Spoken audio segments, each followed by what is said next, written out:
you kind of want to come out swinging, and I don't think anyone came out swinging. Hi, I'm Niall Kelly, partner and creative director of an agency called Conflict here in Toronto. Today we're going to be watching a bunch of Canada's latest delicious political offering ads and hopefully tearing them apart. People think the Greens are a one-issue party. We're not. We stand for progressive social policies that make housing and education accessible. We stand for ethics and government. For such an important issue, you'd think they would have showed up on time for the shoot. It just felt like everyone was kind of walking into the studio at the very last minute.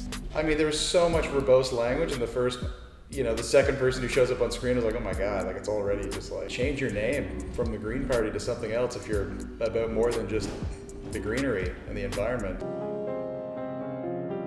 What we're looking at here in terms of climate emergency can be boiled down to this. The science was always clear.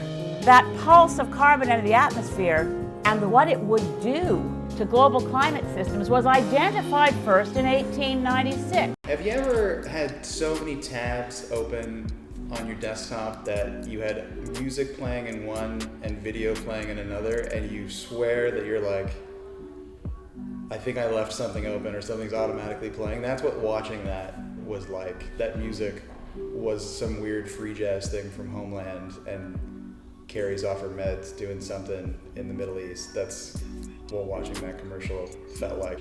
Cameo appearance by eco-celebrity Greta Thunberg. Pretty cool. Yeah, that music's gotta go, man. That's just pretty tragic. I like the Green Party logo though, even though it's funny that it kind of looks like the British Petroleum logo. It's like, oh, the Green Party logo looks like the biggest polluter in the world's logo. That might be something they should look into. I got into politics to help people, like the people I've served here in Papineau for more than a decade. In October, we've got a choice to make. Keep moving forward and build on the progress we've made, or go back to the politics of the Harper years. I'm for moving forward, for everyone. I bet he is for moving forward. The film's nice. Whoever shot it did a really good job with, the way the film looks, which is a real bonus, but he just spent the entire time listing off reasons to believe. It's like watching a really bad ad for packaged meat where they talk about grain-fed, raised without antibiotics. Like, that's all I'm really hearing when he's going through. I don't think I retained any information from what he said. There's no way Justin Trudeau rides the bus. There's no way. Even my wife doesn't ride the bus. Years from now, I want to look my kids in the eyes and say, we stepped up in the fight against climate change. Yeah, I mean, that one felt like a lot more honest, He felt like he was in a natural setting where he would be not the Dufferin bus. It also felt like he kind of outlined some things he was going to do with some honesty, as opposed to, like, I didn't even pay attention to anything he was saying in the first one, but in that one I was like, oh, looks like he's got some real things on the list that he's going to do. That high five from that little kid felt pretty honest, not gonna lie. Felt like a legit high five. That dog was pretty cute, but not too cute, not movie cute. Real people cute. Springer Spaniel cute. Yeah, I like that one. I think the more I see, like, the move forward? Choose forward. Yeah, I get it. We're back.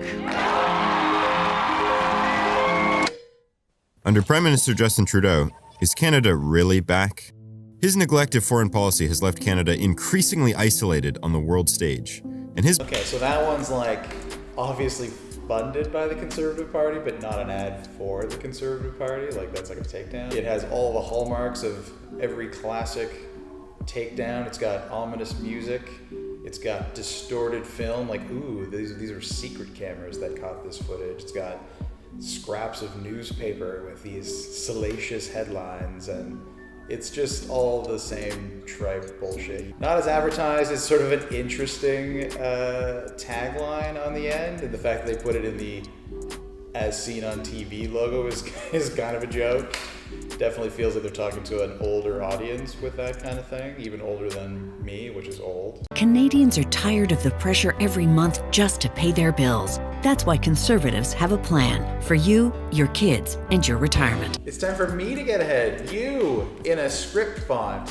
That looked like an ad for the Dufferin Mall. I will appreciate the fact that things were clearly listed out in simple and easy to read bullet points. The design of it is terrible. The colors are burning my eyeballs, contrived and constructed, as opposed to the liberal ads, which felt like nicely lit. They were filmic, out in beautiful, parts of, Vancouver, where this is just in this cold studio with these like electric colors and bad script fonts being written on the backgrounds.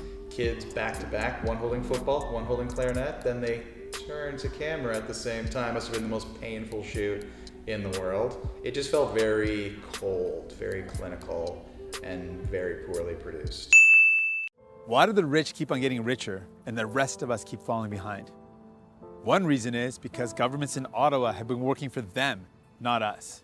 Whether it's Conservatives or Justin Trudeau's Liberals, they're giving the people at the top whatever they want, and we're paying the price. I really like that one. I think simple, straightforward, again, not blowing any minds, not doing anything brand new, but doing it well. I think he came across as really personable, outlined the things he wants to address with the party.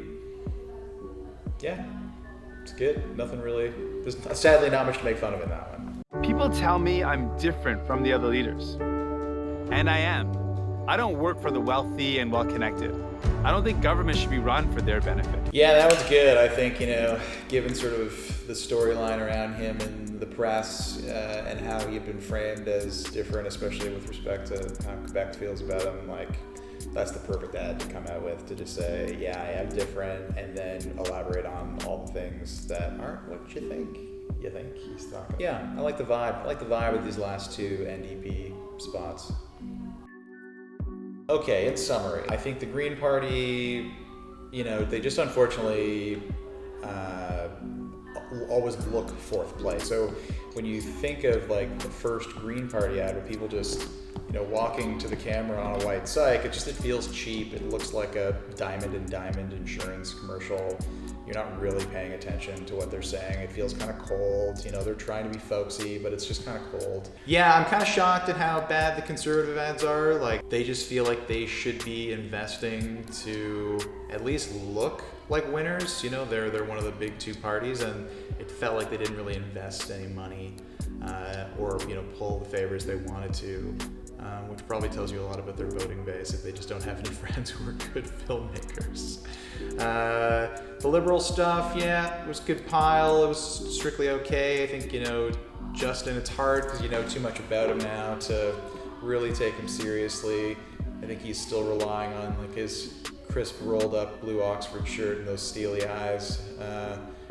So when he says things, you're like, I don't really believe you, but you look good saying it. NDP ads, I like their style. They felt honest. Whether they are or not is another story, but I think in political advertising, it's all who's gonna lie the best. So NDP might be lying the best if I just take that away. But I think their ads felt at least the most personable, the most folksy, the most relatable, and probably the warmest out of all four parties. So I would say NDP wins on the advertising. I've always loved this business, creative problem solving. It's about persuasion though, and I think a lot of the times people forget about that. They just want to do something cool without really thinking why to do it. So even when I look at these, political ads, while they're not the flashiest, they definitely have an objective in mind. They want you to choose them. And there's really only one time to purchase them, which is on voting day.